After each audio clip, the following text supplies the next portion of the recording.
LAAWOL KISAL ko LAAWOL peewal e ɓantal. Bismillahi rahmani rahim. Alhamdulillahi rabbil alamin. Wassalatu wassalamu ala muallim al-bashar al-khair sayyidina wa nabiyyina Muhammad wa ala ali baytihi wa ashabihi wa man sanna bi sunnatihi wa ihtada bi hadihi ila yawmiddin. Ayyuha al-ahbab fillah, assalamu alaykum wa rahmatullahi ta'ala wa barakatuh. Siɓɓe tedduɓe, en ɓeydi yettude Allah subhanahu wa ta'ala, weltanomo jarnamo. Yewtere men nden ɗo nde juutata hay seeɗa, sabu ɗuuɗa kadi no nde jewti ko yowti e gandal ko wonani yewtowo ɓaawo ɗon kon ko jarnugol welto e tawde kadi secrétaire général des affaires religieuses ko ɗi golleji woni ko men halfina haray ko jalnugol ɓe weltanoɓe. Iɗen andi sa yi hande ha han islam on no tambita no jogita ko taw yottinoɓe no woodi. En jarnay karmako meɗen en fuutaho, sabu karmakojo on ko hombo ko nulaɗo meɗen Muhammad sallallahu alayhi wa sallam ko kanko yottini. En fof ko ɗon nanguɗe mo be karmako mum ko ɗon nangi, kala mo tawi karmako mo woopi ɗon haray o woopi, Allah dandu en woopugol. En jarnay o karamakojo mawɗo laaɓuɗo ɓernde, moƴƴuɗo anniye, yottinɗo ngal nulal, o ɗuytaali o ɓeydaali, ngal hewti en hingal hisi ɓe faati ɓe acci en tawi jemma on e ñalorma on fof no woni gootu. E laɓɓinan en pos wawata o ñaade nulal maɓɓe ngal sina on ɗon mo Allah honno hoddirani halakuye yo Allah dandu en. Allah daalani en innama yakhsha Allah min ibadihi al-ulama. Buyno hula Allah, huloɓe Allah no woodi, kono ko wonɓe andi no Allah hulorte. Anduɓe no Allah hulirte ɓen fellete ko jooma gande en tun andi ɗum. Gandal ngal ko ngal adresse, ko ngal ɓural, ko ngal cuɗaari wonande jooma mum. Haray tigi tigi on en jarnay oɗo jama weltano ɗen ɓe cheikhuɓe meɗen ɗo, makuji makaɗi ɗo ɗin ko hittuɗi nafayɗi kadi wonande on mo Allah arsiki gollitirgol, yo Allah newnan en gollitirgol. Iɗen andi masalan ka secrétariat général des affaires religieuses rowani en naɓuno woɓɓe hunjiɓe Qur'ana Dubai hiɓe julnude tonni fewndo ɗo ko imamuɓe. Prise en charge maɓɓe no waɗa complet, no timmi complet. Ko kamɓe woni hutubude julna juma ka julirɗe ton. Fewndo ɗo ni meɗen landa nogayo. Men waɗi test on e ɗe balɗe ɗo men ƴetti tawo noga e tato ha ɓe ara, par ce que ɓe aray ɓe watta. Ɓe aray ɓe dara ko mi waɗa ton kon, siko ɗum ɓe ha ton jinni e mum e sina ɗum. Ko ɗum waɗi ɗaynodiro gasata e mum. Docteur inni joni fewno ɓe watta doctorat maɓɓe on ɓe fottuno e woɓɓe Madina ɗo, ɓe landa ko ɓe woni waɗude Madinatul Munawwara, ɓe holla ɓe prépare de doctorat maɓɓe. Si ɓe ari ko ɗum ɓe waɗata. E ɗe balɗe ɗo meɗen e onno séminaire ɗo nokkugo ne wonde suka hittuɗo wakkiliɗo mo yewtude men o yawno Jamia Islamia Ustaz Hafiz Sow ɗo no geli. O inni kono wawano gaynutude ko jokkuno kon ton, o fi on ɗum o tawno ko jokki ɗon kon e faale makko on yaada. Omo jogino hadaf ɓurɗuno ko kulliyatu sharia wonno, kono wawano timminde o yawno ha kayitande tataɓere. Bon o heɓi sonja go arti, kono tawi kadi omo jogi hadaf go ɓurɗo on ɗon. Piiji ɗin hiɗi hawni ha, kono Allah subhanahu wa ta'ala kala suɓiɗo mo suɓotomo. Man wajada Allah wajada kulli shay, wa man faqada Allah faqada kulli shay. Mo heɓi Allah heɓay piiji ɗin fof. Si a woopi Allah woopay fof. Yimɓe ɓe gandano hanki mo jangi ɗo Qur'an, a hunjike Qur'an an nden ɗo, ay moto ɗo yaha Dubai julno ya arabu ɓen ton yoɓe ɗa dollar fendu mois ɓe jonne oto ɓe jonne suudu ɓe fawtoma piiji ɗin fuu aɗa yimɓe no sikkude ɗum eɗen wonduno e musidɗo meɗen yo Allah hinno mo yaafo mo fatike Alahajii Abdoul Suma wonno secrétaire général ka affaire religieuse ñande o noma meɗen wondi ka oto makko ka oto en seedatano ɓay décret on feƴƴi e noddimo enni yo Allah yaafo baba en min ko on ɗum waɗi onni e ñande baba en naɓaynomi jande ɓe andano mo jangi Qur'ana wona e ministre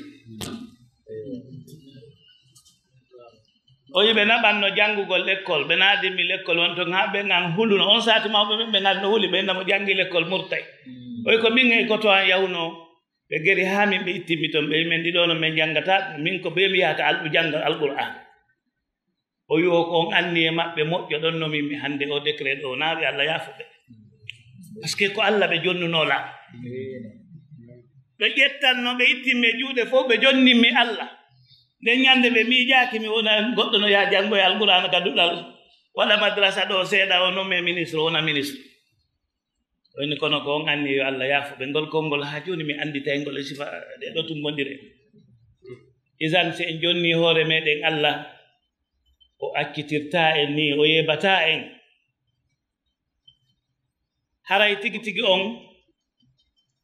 ko yen ɓeydu hittinde mono mari ka tuuga ko yo wakkilo ɓe cheikhuɓe meɗen ɗo ko cheikhuɓe naafi lagine tun kaɓe yahi wo ko ɓe jogii kon ɓe waawi yottinde nulal ngal sabu Allahu subhanahu wa ta'ala newnaniiɓe wakkilagol yo Allah waɗu golle maɓɓe ɗen golle waɗanaade Allah subhanahu wa ta'ala waɗa joddiiji majje ɗen alijanna haray ko yen ɓeydu hittinde annde ngandal ngal no mari place ngal mari place hande ko tampini en lagine ɗo angal tambitagol jooma gande en no tawa e piiji sonjuɗi jama on ko lagine ɗo ƴiyata ƴettuɗo doctorat no seppa jannguɗo hayɓi doctorat nange no tappa mo ka laawol to mala o tohum ko ɗo yiyata jannguɗo heɓuɗo doctorat no e loas miɗo anndi woɓɓe goo ko doctorat ɓe mari ko kaadina ɓe janngi kono koye lois ɓe woni koye cuuɗi woɓɓe goo ɓe woni jan ɓeyden hittinde ɓeyden wakkilagol ɓeyden tambitade kaadina ɗo e yimɓe diina kan haray secrétaire général des affaires religieuses on ko ɗum woni golle mum koyo jama on tummodire holle diina kan sabu diina men kan ko ɓuttu diina men kan ko diina kisal ko diina fottinayi ka yimɓe ɓen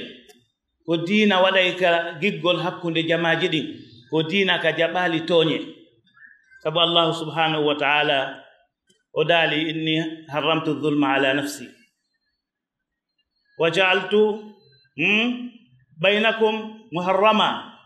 fala tazalamu min Allah mi tooñi mi harmini tooñi mi harminani hoore an tooñe mi tooñata komin tagi fof kono mi tooñata mi waɗi tooñe ɗen hakkunde mon onon tago angun hunde harmunde fala tazalamu tawon tooñidir yo Allah newnan en angal tooñidirgol e fottugol e wonugol hunde wottere e jogondirgol e ley konngol diina kan diina islam kanko kanka woni doole sabu ɓe seeniɓe ɗo fof ɓe cheikhuɓe ɗo e gandal mum ngal ɓe jogii hay goto e maɓɓe ɗo mara seeni e ceenata goɗɗo tame ɓe mara kaso wona fiita ɓe waɗe hunde kaari adduma mo ɓe ko anni e laaɓuɗo pos itti ɗum ka galle mum arani hoore mum yo heɗo ko on tigi addi hoore mum isan tumbodire buy waɗay buy koye hanta ko kulol so mi yahaali ɓe waɗaylan hunde kaari ma ɓe waɗaylan hunde kaari ma ɓe rewnaylan ɗo ma ɓe innay ko ɗama ɗo mi wontiri tumbodiral diina alaa ɗum tumbodiral diina mo ɓe ko anni e laaɓuɗo addata ɗum e ɓernde laaɓuɗo e miijo laaɓugo Allah tabintinnan en ɗum ɗon ɓeydana en ko ɗum woni doole par ce que goɗɗo si waɗi hunde o forsaka ko anni e waɗiri nde aray ko ɗum woni tigi tigi kuugal ngal kuugal ɗo Allah waɗa joddi maggal alijanna ngal musidal nodduɓe en ɗo tolni en wowɓe wadde sifa ɗum ɗo kadi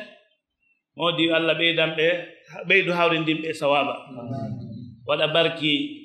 e musidal ngal e ɓe gureji men heddiɗi ɗin fof musidɗo men on ɗo oustad noddowo ɗo téléphone toujours oustad Mouhammad Rafi e Ba wallahi ko neɗɗo hittinɗo o adday hay saliɗo hay mo faala ka arde o adday hakken ko o hittini hakken ko woni o ama en torki Allah yalla yoɓmo ko ɓuri moƴƴude e jotti wallahi dina kam be heɓa worɓe be heɓa darantoɓe ka docteur Mahamadou Wuri Bari ko gaynanɓe ngen fof kono si ɓe tambitaka gasata docteur Mahamadou Wuri Bari no wawi arde waɗana en ko ɓe waɗi ɗo ko ɗum Allah hokkiɓe mais ko be heɓo moɓitoɓe be heɓo wonoɓe binde maɓɓe be heɓo tambitotoɓe be heɓo organisoɓe yo Allahu sembin ɓen kadi ni onna ɓeydugol wakkilagol awa ɓe cheikhuɓe men ɗo ko hittuɓe cheikh Aboubacar Ndiare o jeeya cheikhuɓe newiɓe e ndiɗo leydi ko menen min yewtata e ɓaawo maɓɓe ko hay uslubu yewtere maɓɓe ɗen bonere sibo yewtude sa heɗike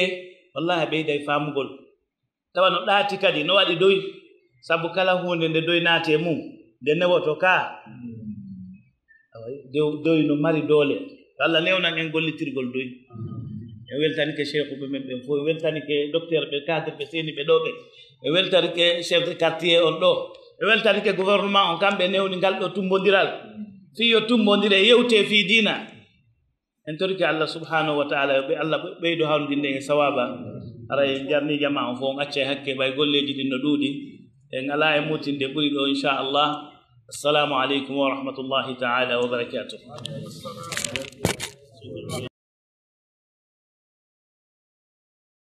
laawol kisal ko laawol peewal e ɓantal